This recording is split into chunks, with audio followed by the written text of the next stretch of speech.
Hey, welcome back for another episode of Charlie Brown Politics. I'm Charlie Brown, the host of the show, and today I am wanting to talk some more about Israel and Palestine. Now, tensions are heating up.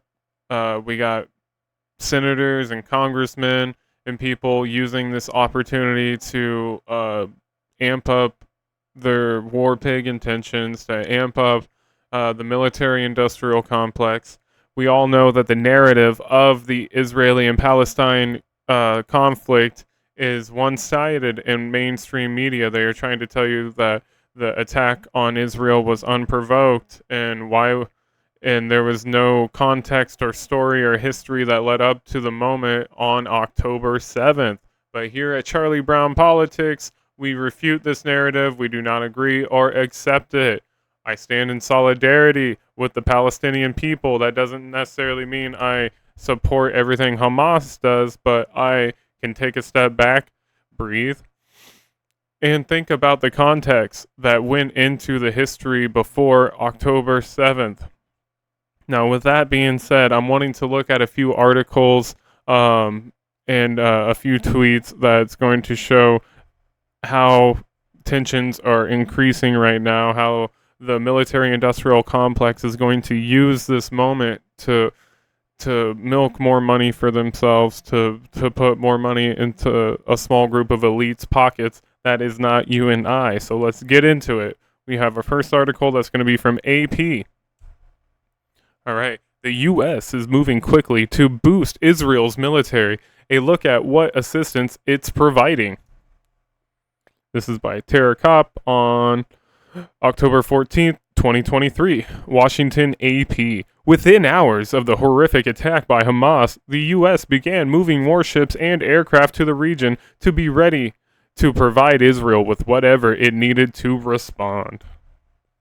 A second U.S. carrier strike group departs from Norfolk, Virginia on Friday. Scores of aircraft are headed to U.S. military bases around the Middle East.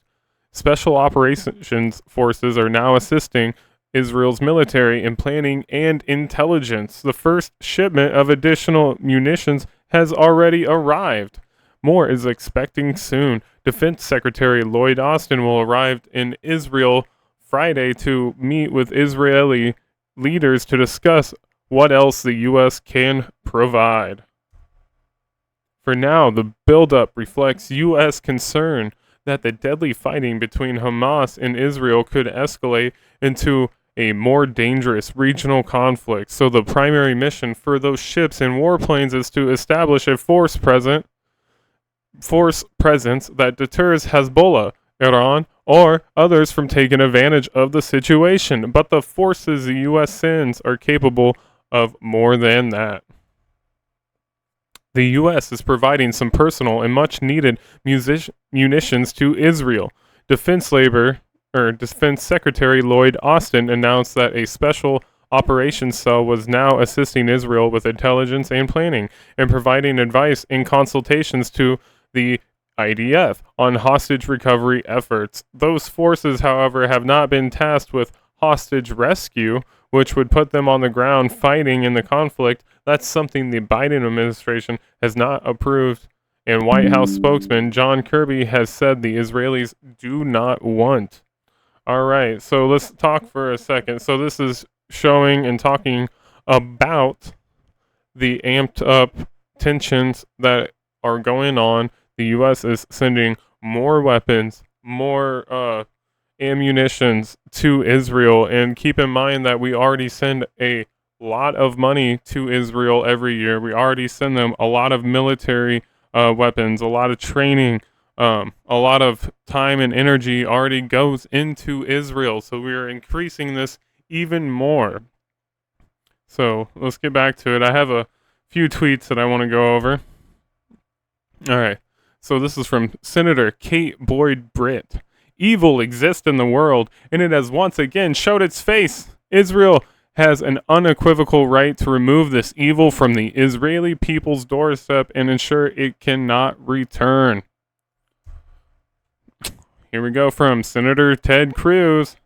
Iran-controlled Hamas terrorists are using Nazi tactics to achieve Nazi ends. our Israeli allies have begun their offensive. The U.S. must ensure that Israel has all the weapons and all the time that it needs to utterly eradicate Hamas. So there you go. There's a couple quotes from people in power wanting to amp up tensions, amp up military involvement in Israel. And they're saying it's to deter people like Iran and Lebanon, the Hezbollah.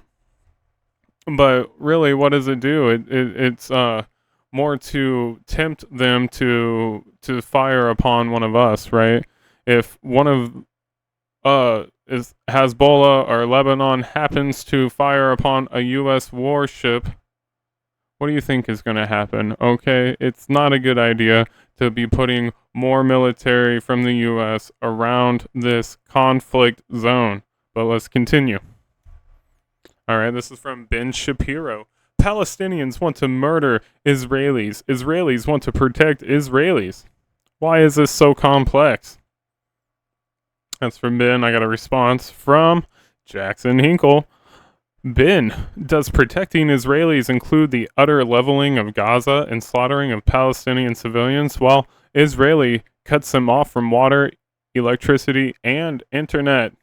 Ooh, thank you, Jackson. That was a good comeback for that. All right. And so here, I saw this on Twitter too. I thought it was pretty, mind-opening. So here on the left, you have all the countries, okay? We have Israel at the top, the United States below that, Europe and Canada underneath that. And they are fighting a 5-mile by 25-mile strip of land in Gaza. So does that make people stop and think, what is really happening here? Okay, and let me just throw in this little thought, okay? They have lied to us about Vietnam, the first Gulf War, the past 20 years of Iraq and Afghanistan. They have lied to us about Ukraine. But I am sure that this time, the U.S. and the media and all of its corporate allies have came to Jesus and are telling us the truth about the Israeli and Palestine conflict. Psych! Good fucking grief. Get the fuck out of here with that. There is more to this story. There is more context. There is more nuance. And so, to end this video off, we're going to watch Gabor Mate. I have a video that was taken on Russell Brand's show a few years ago, but I believe that Gabor Mate's words still have much relevance and reign true to this moment. So let's watch. This is one of the issues that's closest to my heart, and it has been for a long time. So, my history, I don't have to repeat it, but I'm personally a Holocaust survivor as an infant. I barely survived. My grandparents were killed in Auschwitz, and most of my extended family was killed. That's my personal background. I grew up ashamed of my Jewishness. In Hungary, after the war, I was still bullied for being Jewish. And I remember one of my friends coming to my rescue once saying, "Leave him alone. It's not his fault that he's Jewish." It's a fault, but it's not his fault. This was the defense. So I grew up with that. My grandfather, a physician and an author, by the way, who died in Auschwitz, was a good friend of Vladimir Jabotinsky, who was one of the major Zionist leaders and the founder of the party that became Likud, the current government of Israel. So that's my family, and this is my background. In my teenage years in Canada, I became a Zionist. This dream of the Jewish people resurrected in their historical homeland, and the barbed wire of Auschwitz being replaced by the boundaries of a Jewish state with a powerful army. I found it liberating. It was exhilarating to believe in that dream. And I absorbed all that perspective and all that point of view, and I really believed in it. And then I found out that it wasn't exactly like that. that in order to make this Jewish dream a reality, we had to visit a nightmare on the local population. You couldn't, there was a Zionist slogan called a land without a people for a people without a land. But there was no there was no land without a people. There was people living there who'd been living there for hundreds and years or even longer. As a matter of fact, if you want to hear something really interesting, and David Ben-Gurion, who was the first prime minister of Israel, actually subscribed to this. He said this, who are the Palestinians? Because the Jews in Roman times all of them never left Palestine. Many of them stayed there. And some of them, hundreds of years later, converted to Islam. So guess who the Palestinians are? In some ways, they might be descendants of ancient Jews. They're our cousins, to say the least, no matter how you look at it. And and there's no way you could have ever created a Jewish state without oppressing and expelling the local population, which is what they did in 1947, beginning in 1947, and first of all with British Empire protection, but they did this, and then in 1948, Jewish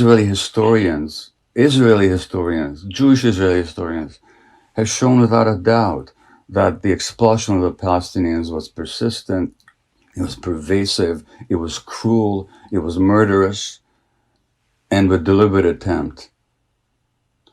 So that's what's called the Nakba in Arabic, the disaster or the catastrophe. Now in Canada, there's a law that you cannot deny the Holocaust. I don't believe in such laws, by the way. But in Israel, you're not allowed to mention the Nakba, even though it was at the very basis of the foundation of the state. So once I became aware of all this, I was, okay, well, yeah, we created this beautiful dream, but we imposed a nightmare on somebody else. And then I visited the occupied territories, Russell, during the first Intifada. I cried every day for 2 weeks at what I saw.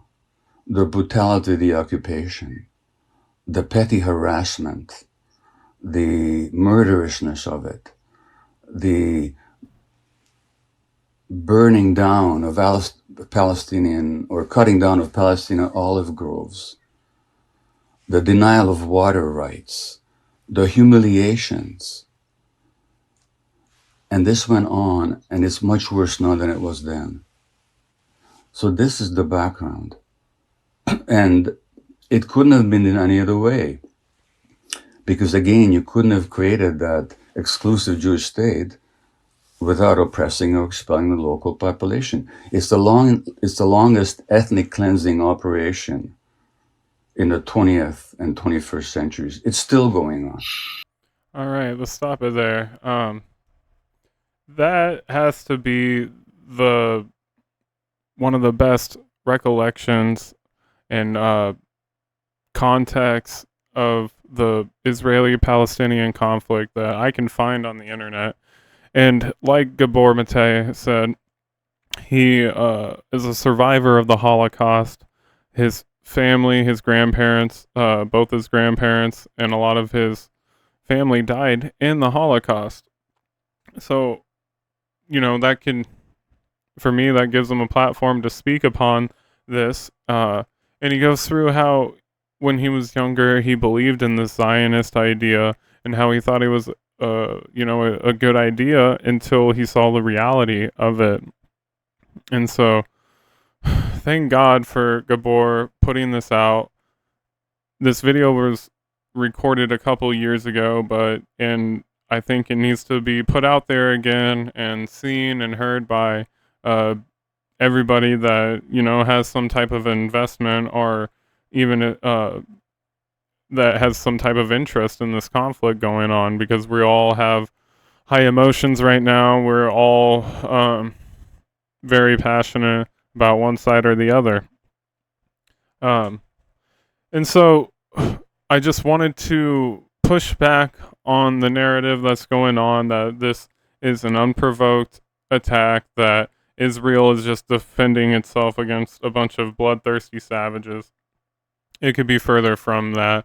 Okay, you don't have to agree with Hamas. You don't have to like what they're doing. Uh, I don't necessarily either, but it's hard for me to condemn them for when I look at the reality that the Palestinian people have to go through. But obviously, I don't want anyone to get hurt, so I'm not endorsing that at all. I'm trying to choose my words carefully here. But here at Charlie Brown Politics, I'll say it again, I stand with the Palestinian people and their plight, okay? The only other thing that I can compare this to that's coming to the top of my head that the Palestinians are going through is what the U.S. did to the Native Americans, right? And we're, Gabor Mate talked about how in Israel you can't talk about this event called the Nakba, and what the Nakba was this event where when Israel was created, they had to kick out a lot of the local people that lived there back in 1947 and 48, and this event where they expelled, and I don't know what the right word is for, kicked out all these Palestinians is called the Nakba. Well, you're not allowed to talk about the Nakba in Israel. Despite the fact that the U.S. claims that Israel's the only democracy in the Middle East, you're not allowed to talk about this event. Okay, what's this reminding me of? This is reminding me of how in the U.S. we don't call what we did to the Native Americans what it was, okay? We call it manifest destiny, Western expansion, these whitewashing words that cover up the reality of what actually happened. So, if I had to compare what's going on to the Palestinians, I would say I would have to look at what the U.S. did to the natives. So, that's my thoughts on it. God bless Gabor Mate, speaking that infinite wisdom on it. So let's wrap up the video there, guys. What are your thoughts on the conflict? What's going on? What do you think about Gabor Mate and his thoughts? So with that, like, share, comment, subscribe, all that jazz. And I will catch you on the next episode of Charlie Brown Politics. Later, everyone.